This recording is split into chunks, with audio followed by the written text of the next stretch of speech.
જિલ્લાના બારડોલીમાં શાસ્ત્રી રોડ પર આવેલ સંદીપ પાર્ક પાસે ગેસ લાઇનમાં ભીષણ આગ ફાટી નીકળતા અફરાતફરી મચી ગઈ હતી। જાહેર માર્ગ પર પાણીની પાઇપલાઇન નાખવા માટે ચાલી રહેલા ખોદકામ દરમિયાન જેસીબી મશીન ગેસ લાઇન સાથે અથડાતા લાઇન તૂટી ગઈ હતી, જેના કારણે ગેસ લીકેજ થતા ભયાનક આગ લાગી હતી।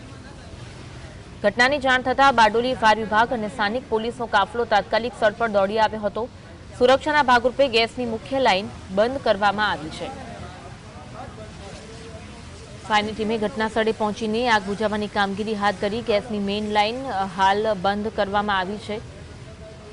જાહેર માર્ગ પર પાણીની પાઇપલાઇન નાખવા માટે ચાલી રહેલા ખોદકામ દરમિયાન જેસીબી મશીન ગેસ લાઇન સાથે અથડાતા લાઇન તૂટી હતી અને આગ લાગી હતી, જેના કારણે વિસ્તારમાં ભયનો માહોલ જોવા મળ્યો। સંદીપ પાર્ક નજીક જાહેર માર્ગ પર ગેસની લાઇનમાં આગ લાગવાનો બનાવ બન્યો હતો। લોકો દ્વારા પાણીનો મારો પણ ચલાવવામાં આવ્યો। ફાયર વિભાગને જાણ કરવામાં આવી અને ફાયર વિભાગ ઘટના સ્થળે પહોંચ્યું હતું। સુરતની આ ઘટના છે, જેમાં બારડોલીમાં શાસ્ત્રી રોડ પર આવેલા સંદીપ પાર્ક પાસે ગેસ લાઇનમાં ભીષણ આગ ફાટી નીકળતા અફરાતફરી મચી ગઈ હતી। જાહેર માર્ગ પર પાણીની પાઇપલાઇન નાખવા માટે ચાલી રહેલા ખોદકામ દરમિયાન જેસીબી મશીન ગેસ લાઇન સાથે અથડાયું હતું અને લાઇન તૂટી ગઈ, જેના કારણે ગેસ લીકેજ થતા ભયાનક આગ ફાટી નીકળી હતી।